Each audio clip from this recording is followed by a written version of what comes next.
Hello guys, আসসালামু আলাইকুম। চলে আসছি নতুন ভিডিও নিয়ে। আজকের ভিডিওতে বাংলাদেশের 2027 ওডিআই ওয়ার্ল্ড কাপে সরাসরি কিভাবে কোয়ালিফাই করতে পারে এবং যে সকল রিউমার চলছে যে বাংলাদেশ 2027 ওয়ার্ল্ড কাপে সরাসরি কোয়ালিফাই করতে পারবে না, সেই সকল রিউমার ভেঙে আমরা দেখব কিভাবে বাংলাদেশ খুব সহজেই 2027 ওয়ার্ল্ড কাপে কোয়ালিফাই করতে পারে এবং বাংলাদেশের কাছে খুব সমূহ সম্ভাবনা আছে 2027 ওয়ার্ল্ড কাপে সরাসরি খুব ভালোভাবে কোয়ালিফাই করার জন্য।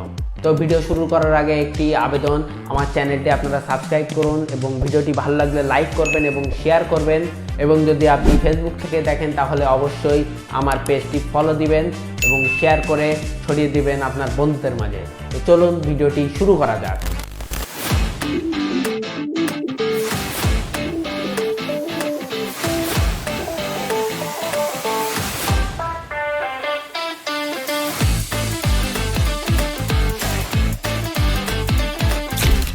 তো কয়েকদিন যাবৎ আফগানিস্তানের সাথে সিরিজ হারার পর থেকে দেখতেছি যে বাংলাদেশের 2027 ওয়ার্ল্ড কাপ কোয়ালিফাই করতে নাকি কোয়ালিফায়ার খেলা লাগবে, এরকম আরও অনেক পোস্ট ভিডিও বিভিন্ন নিউজ চ্যানেলেও দেখলাম, কিন্তু আসলে বিষয়টি মোটেও সঠিক নয়। কারণ বাংলাদেশের এখনও আফগানিস্তান সিরিজের পরে এখনও 23টি ওয়ানডে ম্যাচ বাকি আছে।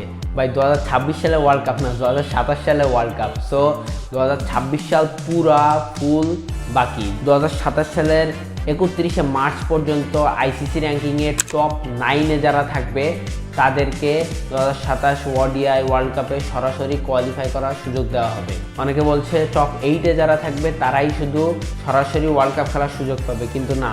কারণ যেসব কান্ট্রি আইসিসি ইভেন্টগুলো হোস্ট করে সেই সব কান্ট্রিকে সরাসরি খেলার সুযোগ দেওয়া হয়। 2027 ওয়ার্ল্ড কাপ হবে সাউথ আফ্রিকা, নামিবিয়া ও জিম্বাবুয়ে, এই 3 দেশ মিলিয়ে। সাউথ আফ্রিকা অলরেডি টপ 8-এ থাকার কারণে সাউথ আফ্রিকাকে গণ্য করা হবে না, যে কারণে টপ 8 থেকে টপ 9 পর্যন্ত আনা হয়েছে, যে কারণে বাংলাদেশের অনেক বেশি সুযোগ আছে। এবং জিম্বাবুয়ে অলরেডি কোয়ালিফাই করে ফেলেছে এবং নামিবিয়াকে কোয়ালিফাই রাউন্ড খেলেই ওয়ার্ল্ড কাপে আসতে হবে। এবার চলুন আমরা দেখি বাংলাদেশের কতগুলো ম্যাচ কাদের সাথে বাকি আছে এবং বাংলাদেশের কতটা সম্ভাবনা আছে ম্যাচগুলো জিতে ডিরেক্ট 2027 ওয়ার্ল্ড কাপে কোয়ালিফাই করার। তো ফার্স্ট অফ অল, আফগানিস্তান সিরিজের পরে বাংলাদেশের হোমে ওয়েস্ট ইন্ডিজের সাথে 3টি ওডিআই সিরিজ আছে। এই সিরিজটা বাংলাদেশের জেতার অনেক সমূহ সম্ভাবনা আছে, কারণ ওয়েস্ট ইন্ডিজের অবস্থা এখন খুবই খারাপ। বাংলাদেশের অবস্থাও ওডিআইতে খুব একটা ভালো না, তবুও হোম গ্রাউন্ডে বাংলাদেশের এই সিরিজ জেতা উচিত। এরপরে বাংলাদেশের আরও একটি সিরিজ হোম গ্রাউন্ডে পাকিস্তানের সাথে 3টি ওডিআই ম্যাচ। কয়েকদিন আগেও বাংলাদেশ টি20তে পাকিস্তানকে হোম গ্রাউন্ডে হারিয়েছে, সিরিজ হারিয়েছে, এবং সেই হিসেবে বলা যায় পাকিস্তানের সাথে সিরিজটি অনেক হাড্ডাহাড্ডি লড়াই হবে। তো দেখা যাক বাংলাদেশ সেটাই কী করে। এবং তারপরে আবারও হোম গ্রাউন্ডে বাংলাদেশের খেলা আছে নিউজিল্যান্ডের সাথে, সেখানেও 3 ম্যাচের একটি ওডিআই সিরিজ হবে। তো এই সিরিজের পরে আরও একটি হোম সিরিজ বাংলাদেশের আছে অস্ট্রেলিয়ার সাথে, সেটাও 3 ম্যাচের একটি ওডিআই সিরিজ। অস্ট্রেলিয়ার সাথেও বাংলাদেশের জেতার সম্ভাবনা খুবই কম। এই খেলাগুলোর পরে বাংলাদেশ অ্যাওয়ে সিরিজ খেলতে জিম্বাবুয়েতে যাবে, যেখানে বাংলাদেশ 5টা ওডিআই ম্যাচ খেলবে। এই খেলাগুলো জিম্বাবুয়েতে হবে, তবুও আশা করছি যে বাংলাদেশ এই সিরিজটা খুব সহজেই জিততে পারবে। তো জিম্বাবুয়ে সিরিজের পরে আরও একটি অ্যাওয়ে সিরিজ আছে আয়ারল্যান্ডের মাটিতে, আয়ারল্যান্ডের সাথে। সেখানেও বাংলাদেশ 3টি ওডিআই ম্যাচ খেলবে। তো আয়ারল্যান্ডেরও অবস্থা খুব একটা ভালো না, তো আশা করা যায় বাংলাদেশ ওই সিরিজটাও খুব সহজেই জিততে পারবে। এবং অবশেষে বিসিবির দেওয়া নোটিশ অনুযায়ী বাংলাদেশের 2026-এর লাস্ট ওডিআই সিরিজ হতে যাচ্ছে ইন্ডিয়ার সাথে, সেটাও বাংলাদেশের হোম গ্রাউন্ডে।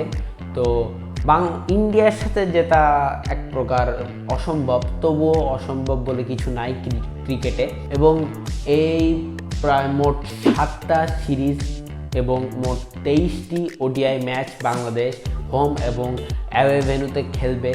শক্তিশালী দলের সাথেও খেলবে, একটু কম শক্তির দলের সাথেও বাংলাদেশ খেলবে। তো আশা করি আপনাদেরকে খুব সহজে বোঝাতে পেরেছি যে কিভাবে বাংলাদেশ 2027 ওয়ার্ল্ড কাপে সরাসরি কোয়ালিফাই করতে পারবে।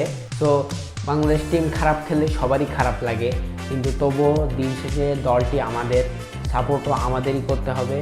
তো সবাই আমরা একসাথে বাংলাদেশ টিমের পাশে দাঁড়াই এবং সুন্দর একটি প্রত্যাবর্তনের আশা রাখি।